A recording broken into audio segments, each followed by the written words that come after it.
الله وبرکاتو. ګرانو زده کوونکو، د ریاضي یو بله جلسې ته ښه راغلاست. په دغه جلسه کې موږ د مرتبو جوړو په واسطه د تابع تعریف، همدارنګه یو په یو تابع او د دې نه بعد معکوسه تابع لولو. راځئ ګرانو زده کوونکو چې خپل درس پیل کړو.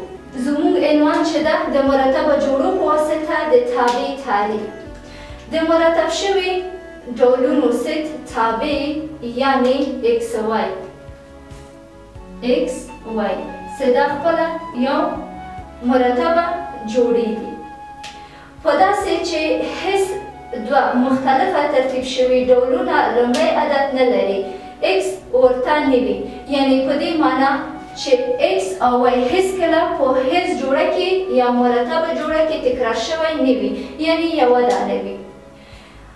یادونه: تابع د رابطې یو ځانګړی خاصیت دی چې هر یوې دوهمه برخه کې x د رنج سیټ کې یوازې یو وای پورې تړاو لري.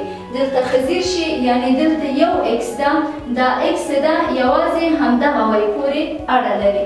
دې ته یو مرتبه جوړه مونږ ویلی شو، یعنی دا x ده بغیر د دې وای نه کوم بله مرتبه جوړې سره تړاو نه لري. همدارنګه ګرانه زده کوونکي، تابع معمولا د کوم سمبولونو په واسطه باندې موږ ښیو، f ده، g ده، h ده او همدارنګه نور عددو په واسطه باندې ښودل کیږي. اوس راځو ګرانه زده کوونکو یو بیلګه ته. که موږ داسې یو تابع ولرو چې r مساوي کیږي قوس دی، یو مرتبه جوړې لرو لکه 3 5 یو مرتبه جوړه شو. همدارنګه بله مرتبه جوړه لرو 4 او 9. دې نه بعد همداسې که یو بله مرتبه جوړه ولرو 9 او 9.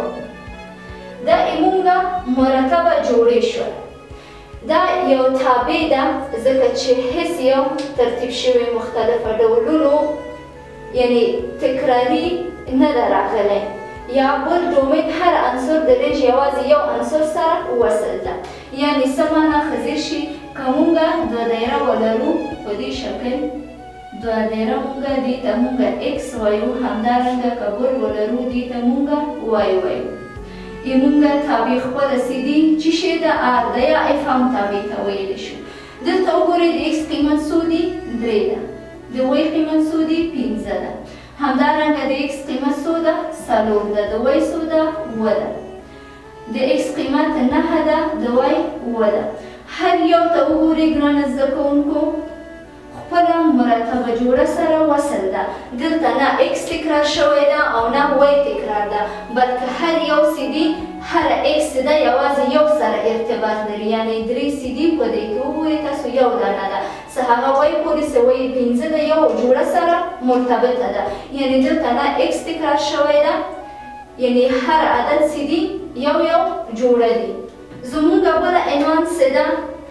یو په یو تابع، یو تابع چې د یوې څخه تر یوې وخته پورې ترتیب شوي شکلونه لري، ویل کیږي چې هره x یوازې یو y پورې اړه لري او هره y په یو x پورې اړه لري.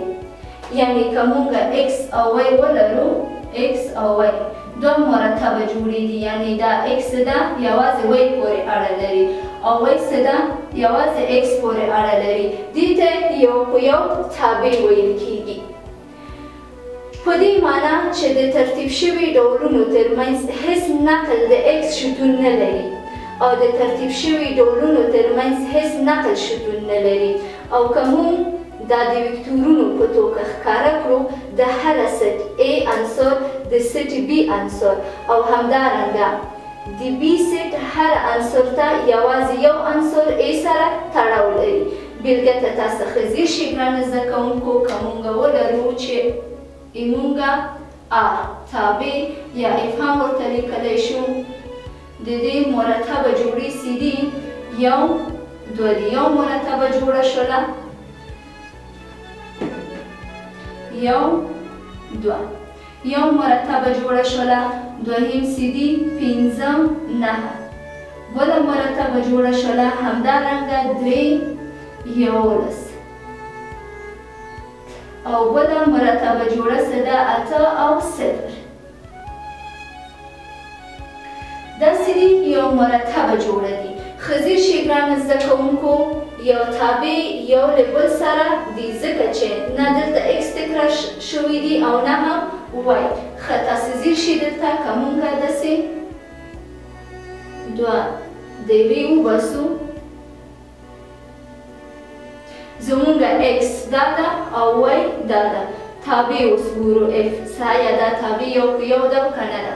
د x قیمتونه څه یو ده، دلته ګورو 5 ده، 3 ده، همدارنګه 8 ده. y ته ګورو y چې ده 2 ده، 9 ده، 11 ده، 0 ده. ښه ځیر شي ګرانو زده کوونکو، دلته هره x ده یوازې یو y پورې اړه لري. نو دغه تابع ته مونږ یو په یو تابع ویلی شو. زمونږ بله عنوان څه ده؟ معکوسه تابع ده. ښه ځیر شي ګرانو زده کوونکو چې معکوسه تابع کوم تابع ده؟ ګرانو زده کوونکو، معکوسه تابع که په تابع کې چیرې شرط f یو له یو څخه یو حالت پلی شي، که موږ د x او y اجزا ځایونه بدل کړو نو یو تابع به بیا ترلاسه شي. کوم چې د f تابع معکوس ویل کیږي او دا چې ده ښه ځیر شي، یعنې که موږ داسې یو تابع ولرو د f تابع، د دې مرتبه جوړه سي x او y اوسي، دا یو تابع ده. د دې تابع معکوس چې موږ دا په f منفي یو باندې ښیو، یعنې که موږ د x او y ځایونه بدل کړو، یعنې ولیکو چې y او x، دغه تابع څه ده؟ د دې تابع معکوس ده. معکوس ده یعنې موږ تابع چې شی ده؟ f ده. موږ تابع f ده، خو د f تابع معکوس چې x او y ځایونه موږ بدل کړله، f په توان د منفي یو ده. نور موږ د تابع معکوس د f په توان د منفي یو باندې ښیو. ښه ځیر شي ګرانو زده کوونکو، که موږ یو بېلګه ولرو د مثال په ډول f مساوي کېږي مرتبه جوړه ولرو، مرتبه جوړه ولرو څه؟ 1 2. دا موږ یو مرتبه جوړه شو، همدارنګه 7 او 9. دا بل مرتبه جوړه شو، همدارنګه بل مرتبه جوړه لکه 3 او 4 ولرو، همدارنګه مثل که 5 منفي 4 ادامه ولري. دا چې شی ده؟ یو تابع ده. دا خپله یو تابع ده، معکوسه تابع نه ده، یوازې یو تابع ده. دا تابع ده. د دې تابع معکوس موږ پیدا کوو. کله چې وغواړو د دې تابع معکوس پیدا کوو، داسې لیکو چې f په توان د منفي یو مساوي کېږي. هر چېرته چې تاسو ولیدله چې f په توان د منفي یو، تاسو پوه شئ چې دا د تابع معکوس ده. اوس دلته ګورو د x قیمت څو دی؟ 1. د y قیمت څو دی؟ 2.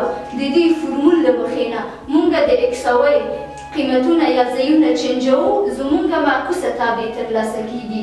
لکه د y په ځای چې شی ده 2 ده، لیکو چې 2 1. دا د دې مرتبه جوړه معکوس شو، همدارنګه لیکو 9 و. دا د دې مرتبه جوړه معکوس شو، همدارنګه د بل مرتبه جوړه معکوس لیکو 4 او 3. دغه بله منفي 4 او 5 لیکو. ښه ځیر شي ګرانو زده کوونکو، دغه تابع چې موږ ترلاسه کړله دغې ته وایي معکوسه تابع. معکوسه تابع یعنې زموږ دا لومړی څه ده؟ خپله تابع ده. دوهمه څه ده؟ د همدې لومړی f تابع څه ده؟ معکوس ده. بېلګه ته تاسو ځیر شئ ګرانو زده کوونکو، که موږ ولرو د دوه ټکو ترمنځ واټن چې y محور مساوي وي 4 ته، همدارنګه y مساوي وي منفي 3 ته. که موږ د اعدادو محور وباسو په دې شکل باندې ښه ځیر شي، دا عمودي شکل ده، چې دې ته موږ مثبت وایو او لاندې منفي وای ده. همدارنګه عمودي محور هم موږ لرو چې ښي خواته یې وایو. موږ مرتبه جوړې چې شی دي؟ علامه چې د هر یو که x او که y و منفي و، یعنې منفي محور ته راځو. منفي 3 دي. فرض وکړئ چې دا به منفي 1 وي، دا به منفي 2 وي، دا منفي 3. یعنې دغه نقطه څه ده؟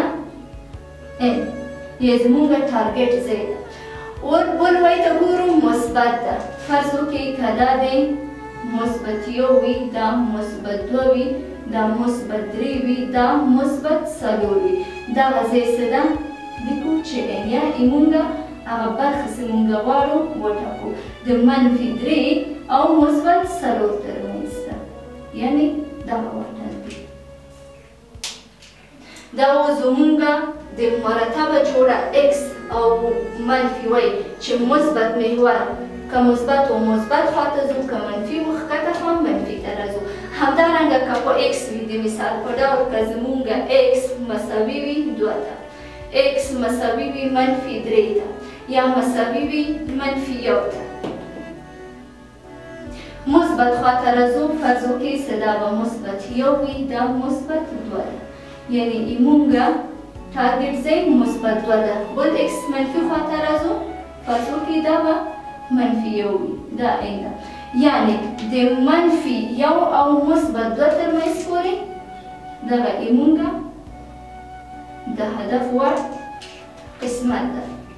ګرانه زده کوونکو، دا و زموږ د ریاضي نننۍ جلسه. تر بله جلسې پورې چې زه ستاسو په خدمت کې حاضرېږم، تاسو مهربان او بخښونکي الله ته سپارم. ښه وخت، خدای پامان.